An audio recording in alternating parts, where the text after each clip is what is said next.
Wembanyama? It's a way to reintroduce himself to, after his absence, and he's obviously got a knack for athleticism. But I was, especially off of my turnover, I appreciated that because I didn't want to get the ball out of the basket after I just gave it away. So I appreciate it. Where did you see his impact most in his first game back, Gary?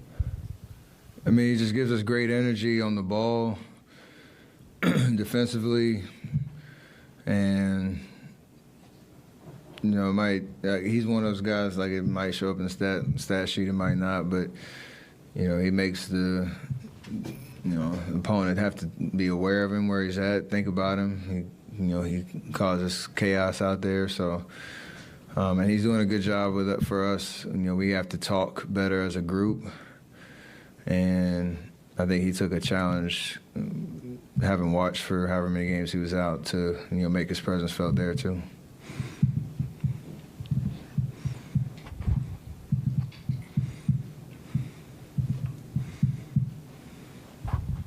Hey, Steph, next Tuesday will be the last game of this group, and then every time you guys play against the Kings, that will be it's epic. So what do you expect from next game when you go to the Sacramento, try to steal that game and then go to the next round? For all the reasons you just said, it's a big game. You feel the energy of an in-season tournament game because of what it means. The court, it feels like a playoff type game, and we know we have to win to stay in it, and you have to approach it that way. So I know they're going to do the same, and it's going to be a fun atmosphere. We know it well, so we know what to expect. We just have to execute and have a sense of urgency, especially to start. I think they've been playing pretty well since D. Fox has been back, and I know they won tonight too, so it's a big deal. I know you're kind of part of the group that was trying to build the buzz for the in-season tournament, but has it been maybe even better than you thought, or mattered more than you thought? Everything on paper, when you see it on paper, it doesn't really, it makes sense, but you can't understand what it's going to look like.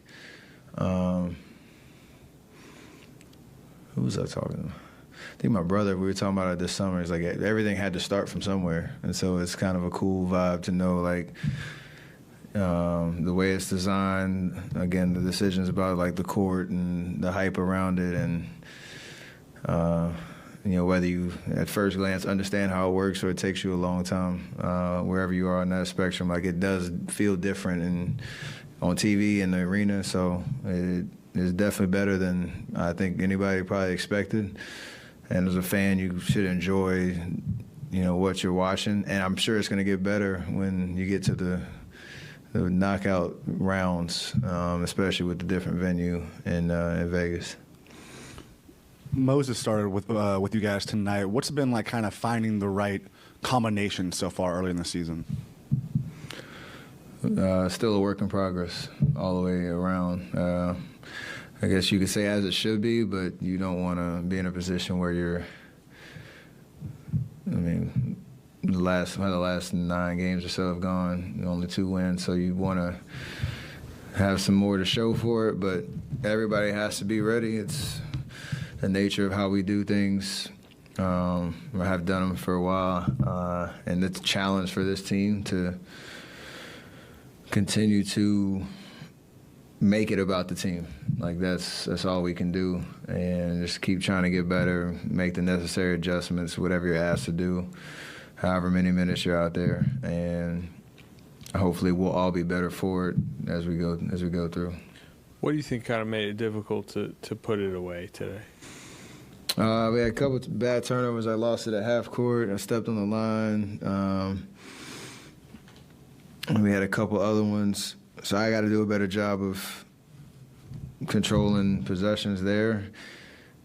But it's also, we got offensive rebounds, or gave up offensive rebounds, free throws, some contested threes went down. Like, everything kind of went their way for a nice spurt because they were just playing desperate and trying to spoil our night. But I think it reminds you of how much talent there is around the league. I don't care 3-13, like they challenge you for 48 because you have to kind of worry about everybody.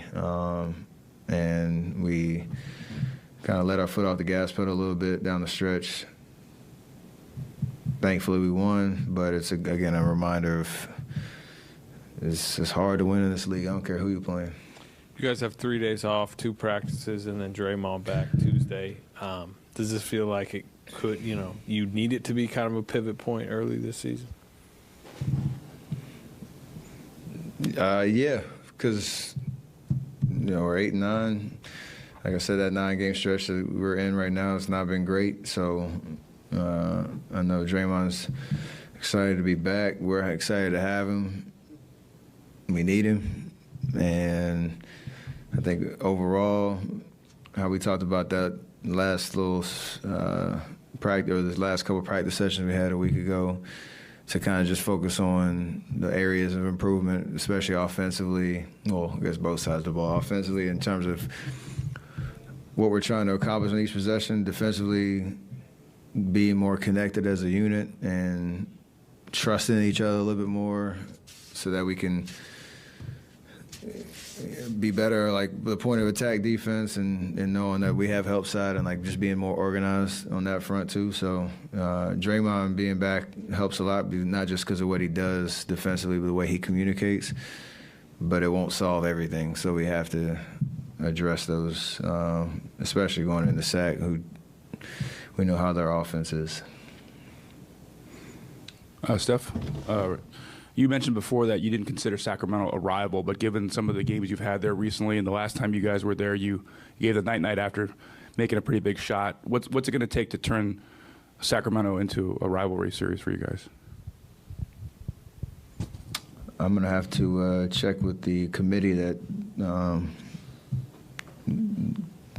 defines what rival actually means. It's kind of what everybody wants it to be. I love the narrative around the back and forth. We played them so many times over the last couple of years.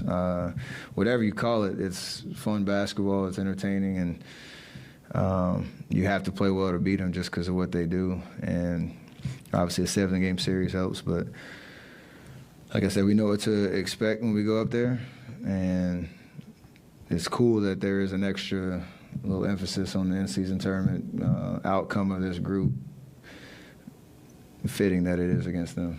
Usually it's geographic. I need all the criteria. Thank you very much. Appreciate it.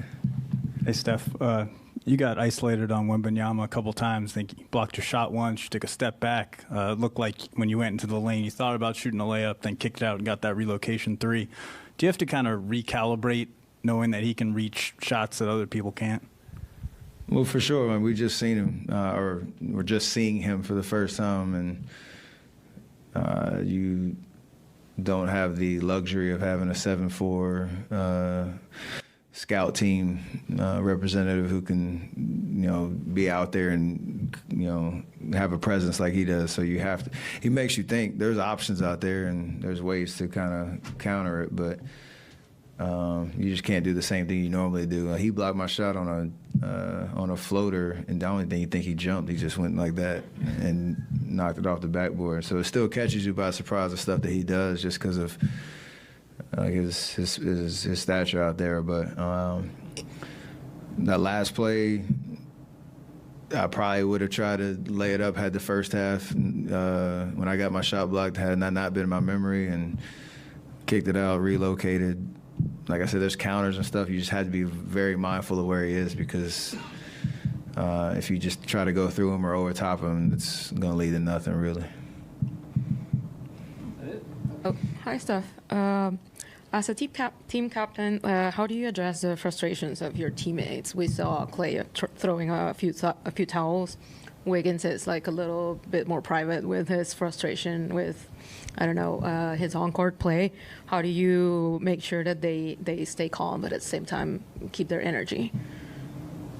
We're all competitive. We're all fiery.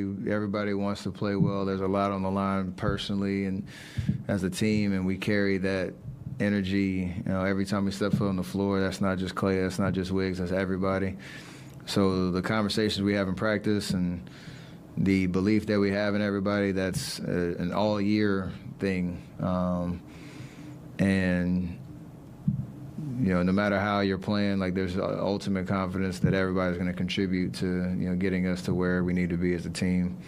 So that never wavers. It's just part of the game, part of the stress that you go through out here as athletes, and the expectation you have on yourself every night. So just try to keep it fun, keep the joy high, keep the trust in each other. We talk about that stuff all the time, and eventually it'll pay off. Great.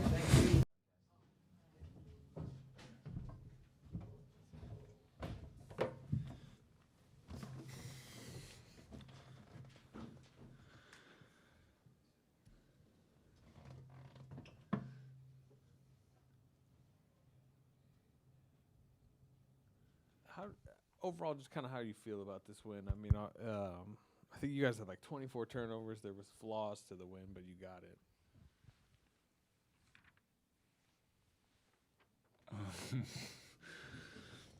Yeah, 24 turnovers is wow. I didn't expect we're gonna have like that big number, which is like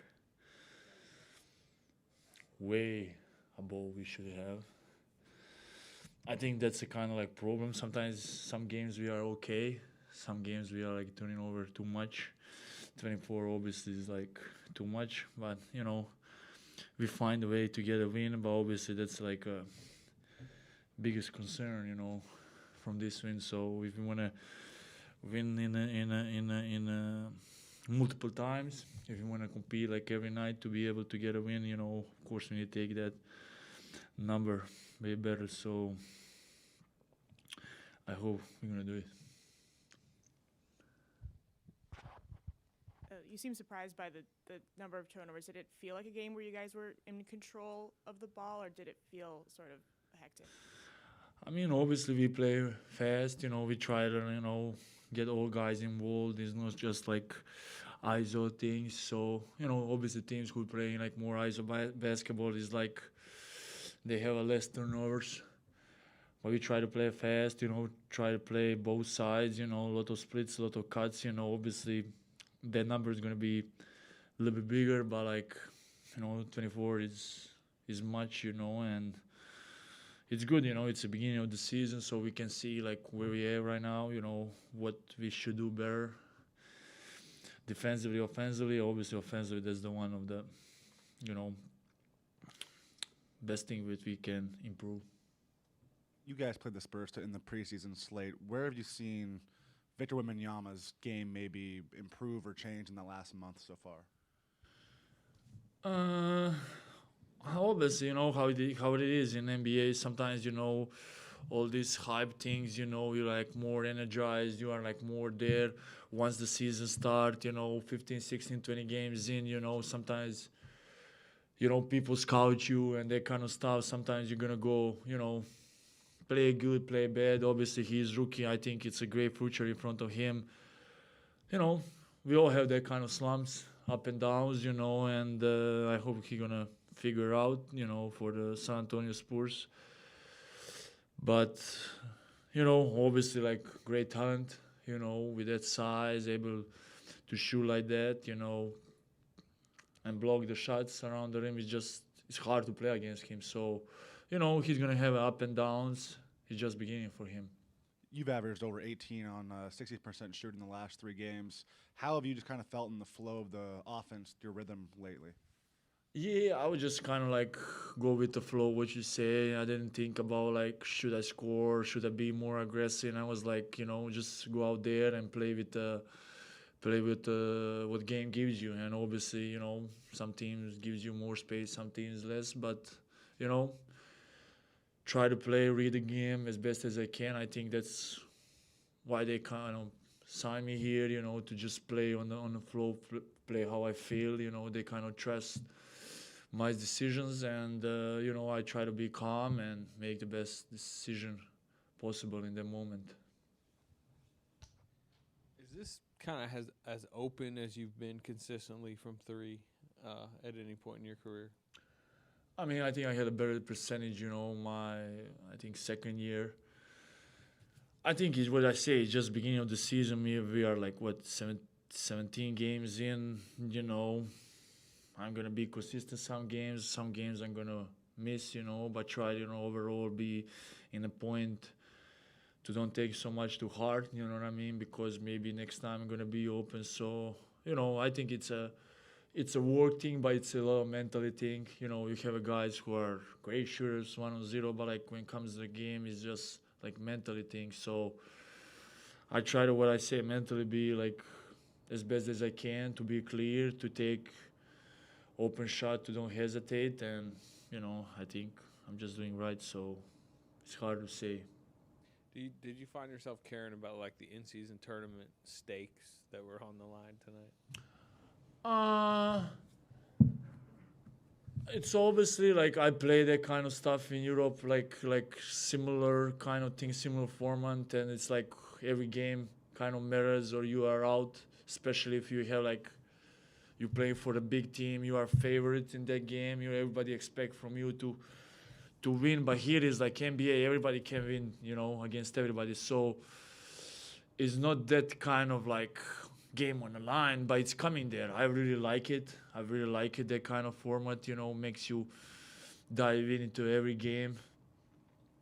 Even I try to be focused on every game, but like even this kind of tournament, everybody kind of wanna be good, play good, these kind of games, and try to finish, in the end. I think everybody wanna win. End of the day, you get the trophy, you get the money. So it's a little bit different, courts a little bit different. I think it's a little bit different vibe, and I like it. It's not just like a same, NBA for 82 games. Sometimes it's like every game is coming is the same. This game is like a little bit different, refreshing, and I like it. Do you expect Tuesday to be pretty amped up? What'd you say? Do you think Tuesday will be pretty amped up? I mean, that might be for the your group. I think guys talking about that in the locker room, like let's win next one, what if we win that one? Can, like, I don't know, Minnesota or OKC, the game, what can happen? So people are kind of diving about that, think about the points. So I think like people talking more about their game, to finish with the points difference and that kind of stuff. So I think players are diving, what I see in the locker room. I think it's just beginning, I think in the future it's going to be even better once the players kind of learn how that works. Yeah.